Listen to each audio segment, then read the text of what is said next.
On finit de bavarder, ils sortent, ils s'en vont, et c'est là qu'on me dit que le petit là s'appelle Gala Kolebi. J'ai dit, ah bon? Oh, bon. Puis quelques temps après ici, on dit des gens encagoulés sont rentrés chez Gala Kolebi, ont mis le revolver sous la tempe de sa femme et puis sont partis avec lui. Mais ce n'est pas de bonne manière. Ce n'est pas de bonne manière. On ne fait pas ça. Un petit gars, si vous voulez l'arrêter, vous le convoquez dans un commissariat à côté, et puis vous l'arrêtez, mais vous n'envahissez pas sa maison avec des gens en cagoule, avec un pistolet, comme s'il s'agissait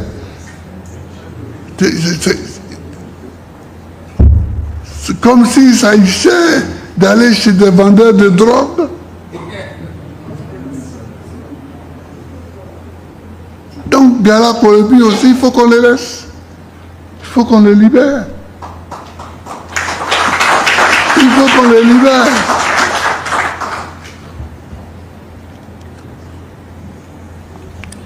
Bon. Le plus honteux, c'est même pas ça. C'est des gens qui manifestent contre la cherté de la vie. Enfin, si c'est ça, nous autres, on devrait être allés en prison 250 fois au moins. Mais la vie est chère.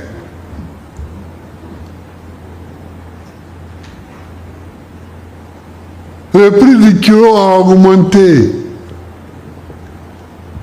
Le prix du kilo du riz a augmenté. Le prix de la viande a augmenté.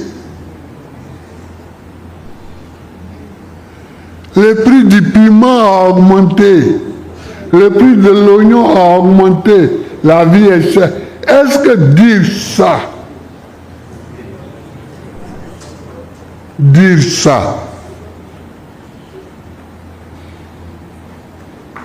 c'est dangereux? Parce que la prison, là, je vous apprends qu'elle est créée pour mettre des gens dangereux à l'abri de la société. Il faut que les gens qui sont dangereux pour la société soient enfermés quelque part en attendant qu'ils réfléchissent avant de les faire sortir.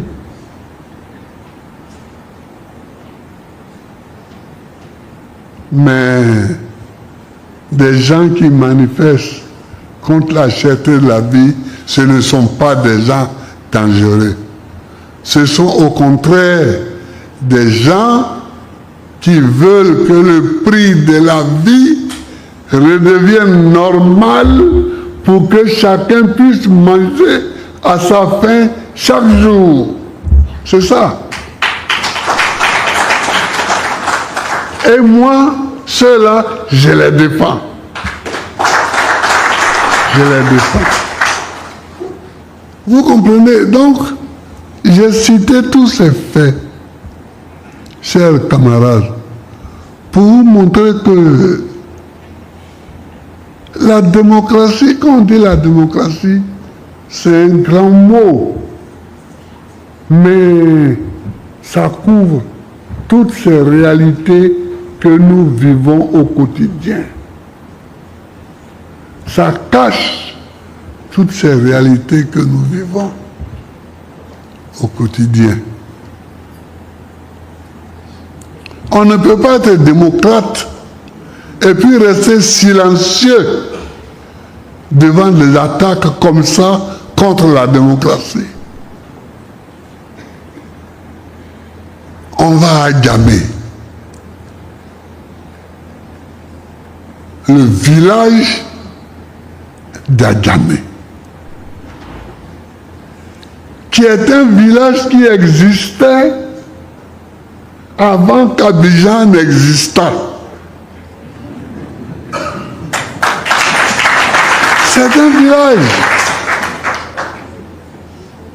Et puis,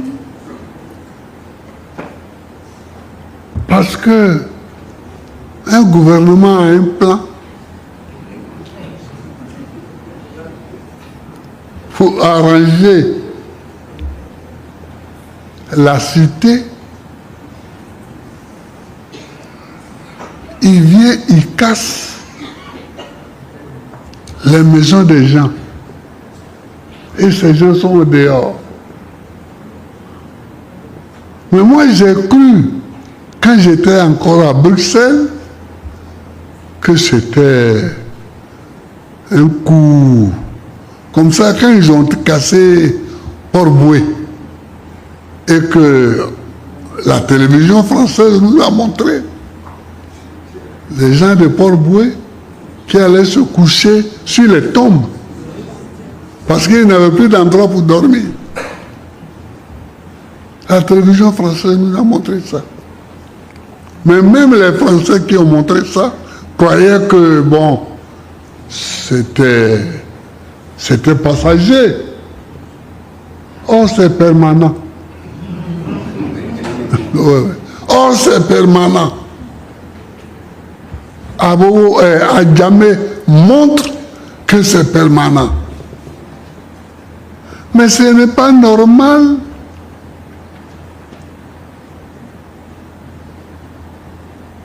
que la destruction des biens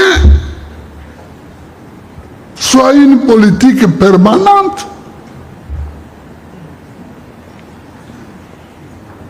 J'ai dit demain, on peut avoir un maire fou à Gagnois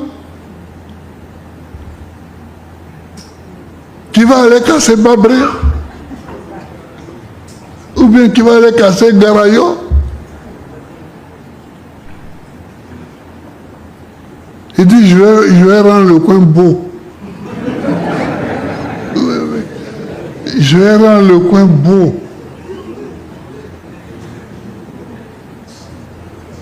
Ou bien je vais faire une autoroute là. Il va aller casser Afrique de Goût. Il va aller casser. Mais on est où là? On est où là?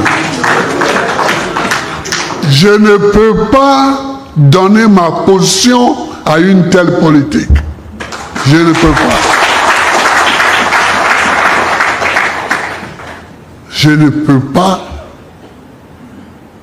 donner ma caution à une telle politique. Parce qu'elle est profondément anti-humaine. Elle est profondément anti-humaine. Or, la politique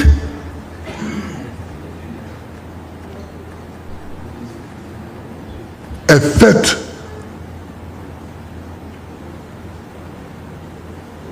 pour rendre humain, pour rendre humaines les décisions qui sont prises par l'État. C'est ça le rôle de la politique. Elle est faite pour rendre humaines les décisions qui sont prises par l'État. Donc, une telle politique qui consiste à casser GESCO, à casser Adjamé,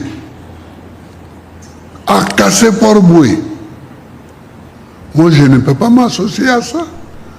Quand j'étais président, j'étais une fois au palais, là, au plateau, et j'ai appris que quelqu'un voulait casser des maisons à Port-Boué.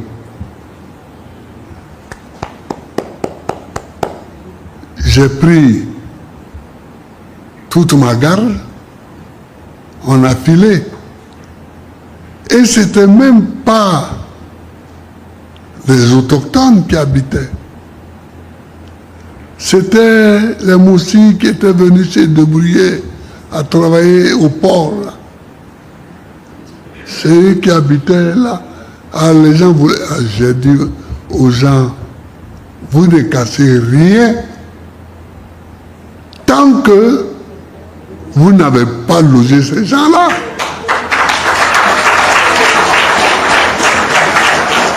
Ah oui, oui. Parole du président de la République. J'ai dit, vous ne cassez rien tant que ces gens-là ne sont pas logés.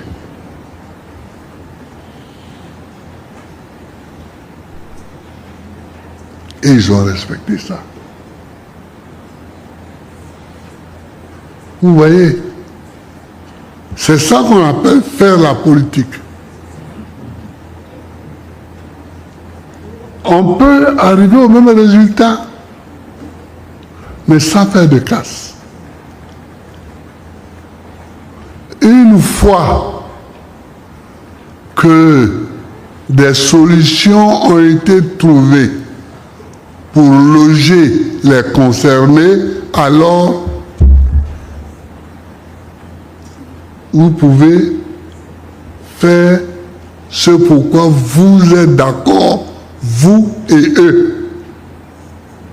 Maintenant, vous venez un matin, vous cassez. Vous cassez. Et les gens pleurent. Et plus ils pleurent, plus vous cassez. Plus ils pleurent, plus vous cassez. C'est quoi ça?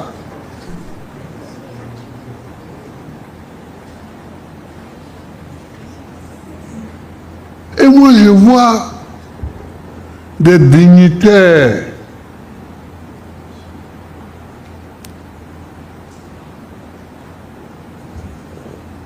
de ce parti-là au pouvoir qui plastronnent.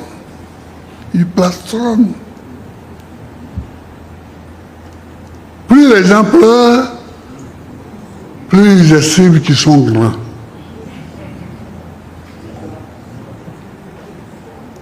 Plus ils estiment qu'ils sont grands. Mais moi, je ne suis pas pour cette grandeur. Je ne suis pas pour une telle grandeur. Alors, chers amis, voilà quelques trucs que je voulais vous dire. Parce que aller aux élections, préparer les élections, gagner les élections, ce n'est pas ça seulement la politique. La politique, c'est de défendre aussi les plus faibles. C'est de défendre aussi les plus faibles. Moi, mes amis ici, le Crew Vincent et moi, bon, Laurent Autrou, c'est notre grand frère, mais nous, on a grandi quasiment ensemble là, on a été à l'école. Nous sommes parmi les familles faibles, parce que parmi les familles pauvres,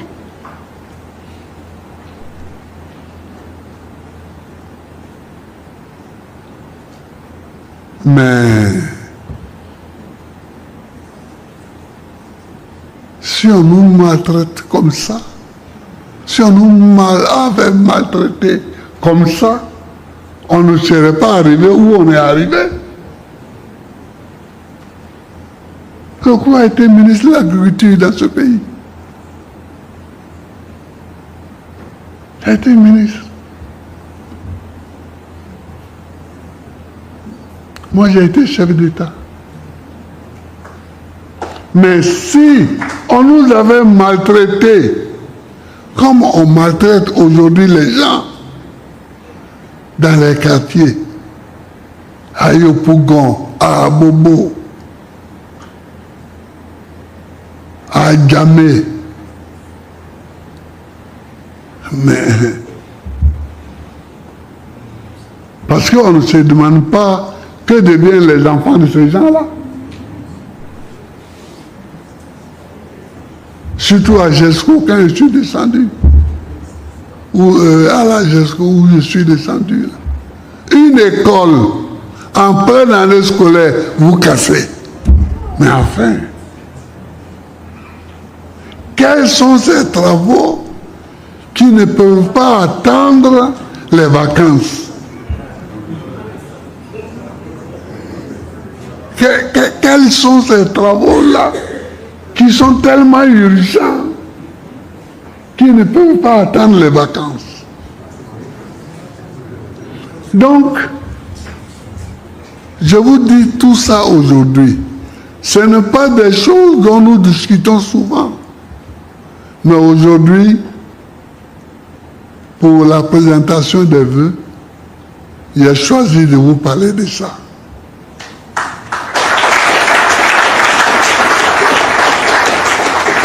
Pour que nous comprenions tous que la démocratie, c'est au quotidien. La bataille pour la démocratie, c'est au quotidien. Et c'est dans des choses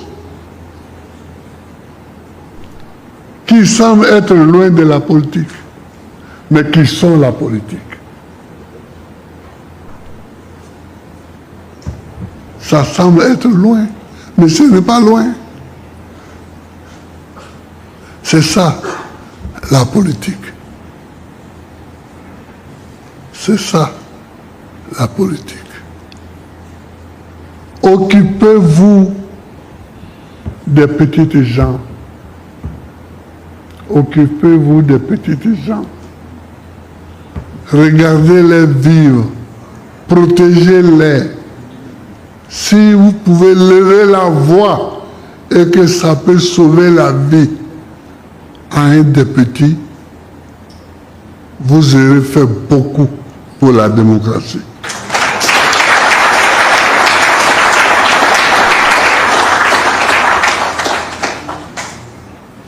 Si vous pouvez élever la voix et que même si ça ne sauve pas la vie à un petit, mais que celui qui est en train de le torturer comprend que vous n'êtes pas d'accord, c'est ça, la lutte pour la démocratie aussi. Je vous souhaite une bonne année. Je vous souhaite une très bonne année. Je vous souhaite beaucoup de courage. Les jeunes là, qui êtes aujourd'hui devant les tribunaux, sachez que vous avez mon soutien.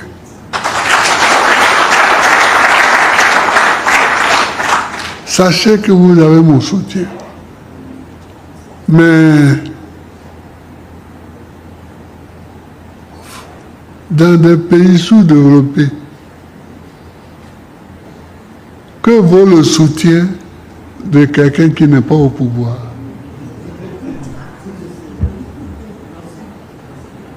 Mais vous avez mon soutien. Même si ce soutien ne vaut pas cher, vous l'avez quand même.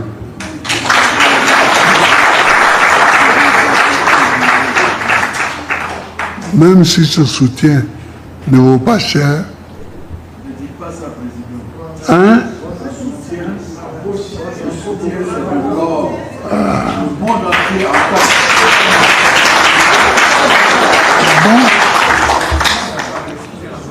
Merci Vincent. Merci Vincent Pierre. Mais quelquefois, on désespère en regardant les Africains agir. On se dit, mais comment les Africains peuvent ne pas tirer des leçons de ce qui se passe quotidiennement sur la terre. Comment? Les Africains ne tirent pas de leçons. Il y a plein de pays où on a cassé les maisons, mais on a vu comment ça s'est terminé. On a vu comment ça s'est terminé. En Thaïlande,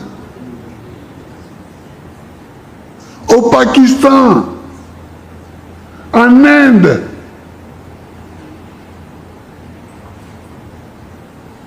Dans ces pays-là. Mais à un moment donné, elle va casser les maisons des gens. Mais ceux qui ont cassé les maisons, ils sont où aujourd'hui? Ils sont où?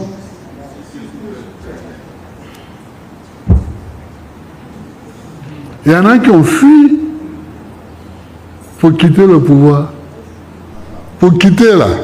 On ne les a pas enlevés, ils ont fui. Ils ont fui. Ils ont fui.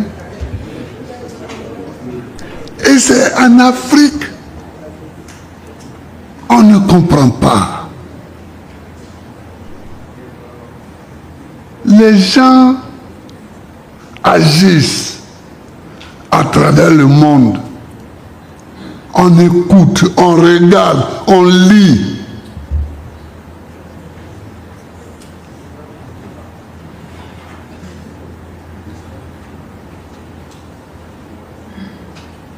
Bon. Ayons courage et continuons le combat. Ayons courage et continuons le combat. Continuons la lutte pour la protection des faibles. Continuons le combat pour la protection des faibles. Continuons le combat pour la démocratie. Je vous remercie.